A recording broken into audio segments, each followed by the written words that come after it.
నమో వెంకటేశాయ.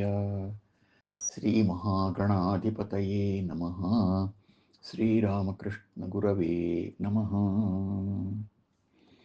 పరభావము మమకారము కరగించి సమస్తమేక కార్యముగా నన్ కరుణించి తోపజేయుము మురదానవ శైలచక్ర మోహన రూపా.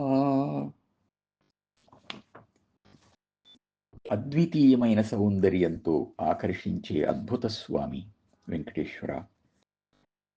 ఈ ప్రపంచంలో ఎవ్వరూ లేరు, అంతా నీవే అని తోపింపజేస్తే అప్పుడు నేను కూడా నీవాణ్ణే గనుక పరభావం మమకారం కరిగిపోతాయి. కనుక దయతో ఈ జరుగుతున్నదంతా నీ కార్యమే, ఒకే కార్యమే అనే ఏకత్వ భావనను ప్రసాదించు.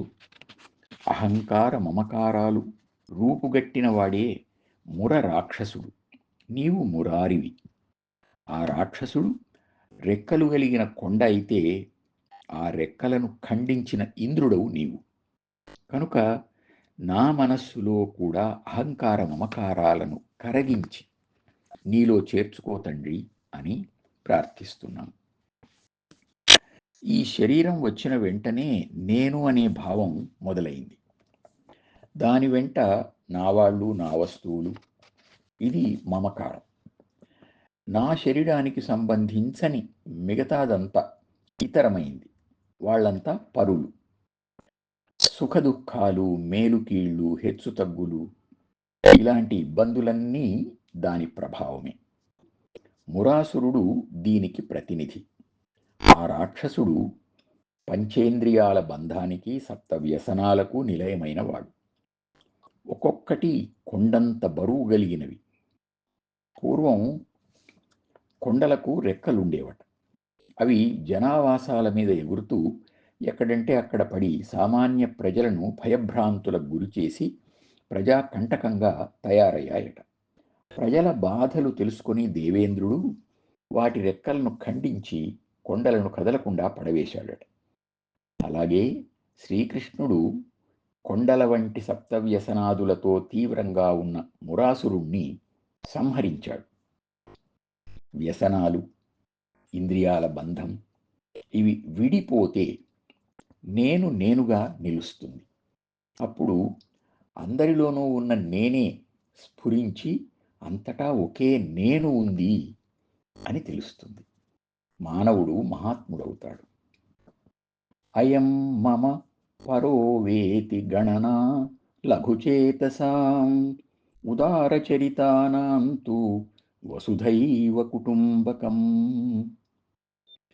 ఇతడు నావాడా పరాయివాడా అనే లెక్కలు అల్పబుద్ధులకే గాని ఉదాత్త చరిత్ర కలిగిన మహాత్ములకు ప్రపంచమంతా ఒకే కుటుంబం. ఈ సూక్తి ప్రసిద్ధమైంది. లోకంలో ఇటువంటి మహాత్ములు ఉన్నారు. వారి ప్రవర్తనను గమనించటం వల్లనే ఈ సూక్తి ఏర్పడింది.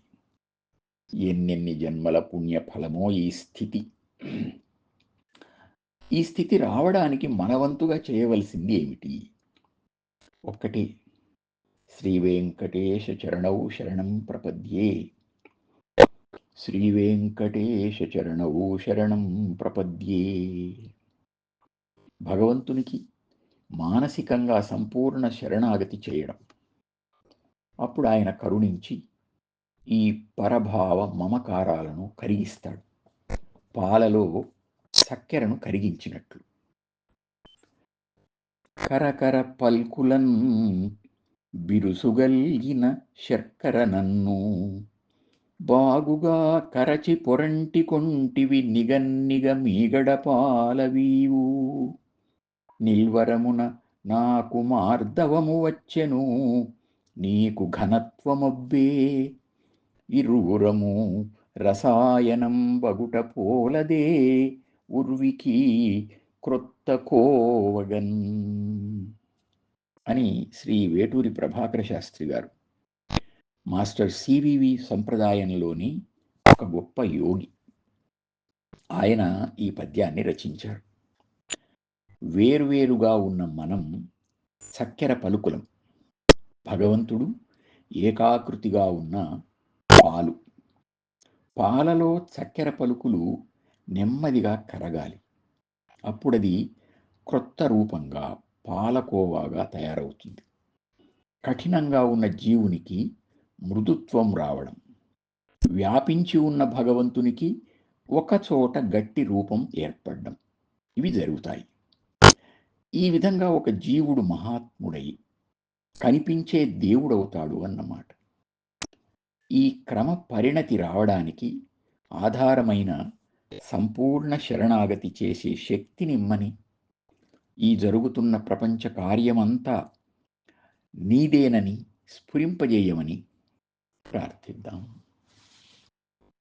పరభావము మమకారము కరగించి సమస్తము ఏకకార్యముగా నన్ కరుణించి తోపజేయుము మురదానవ శైల చక్ర మోహన రూపా.